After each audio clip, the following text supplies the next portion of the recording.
risen. He is risen indeed. Happy Easter.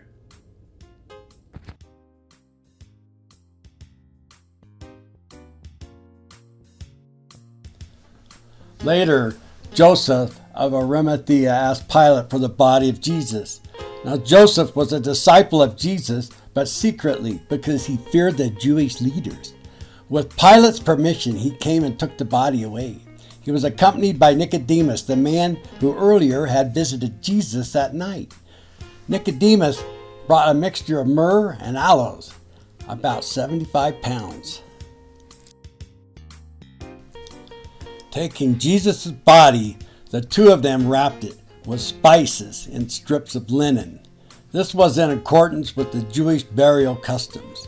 At the place where Jesus was crucified, there was a garden, and in that garden a new tomb, in which no one had ever been laid. Because it was a Jewish day of preparation, and since the tomb was nearby, they laid Jesus there. Early on the first day of the week, while it was still dark, Mary Magdalene went to the tomb and saw that the stone had been removed from the entrance. So she came running to Simon Peter and the other disciple, the one Jesus loved, and said, "They have taken the Lord out of the tomb, and we don't know where they have put him." So Peter and the other disciple started for the tomb. Both were running, but the other disciple outran Peter and reached the tomb first. He bent over and looked at the strips of linen lying there, but did not go in. Then Simon Peter came along behind him and went straight into the tomb. He saw the strips of linen lying there, as well as the cloth that had been wrapped around Jesus' head. The cloth was still lying in its place, separate from the linen. Finally, the other disciple who had reached the tomb first also went inside. He saw and believed.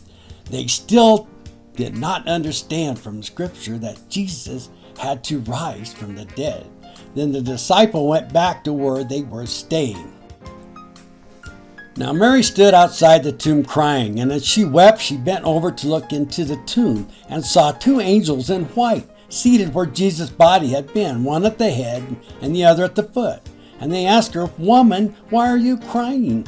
"They haven't taken my Lord away," she said, "and I don't know where they have put him." At this, she turned around and saw Jesus standing there, but did not realize it was Jesus.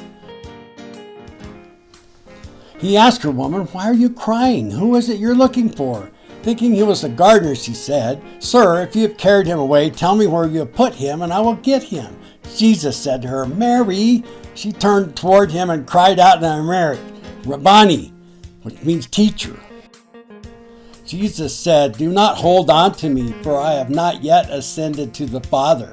Go instead to my brothers and tell them, I am ascending to my Father and your Father, to my God and your God." Mary Magdalene went to the disciples with the news and said, "I have seen the Lord." And she told them that he had said these things to her.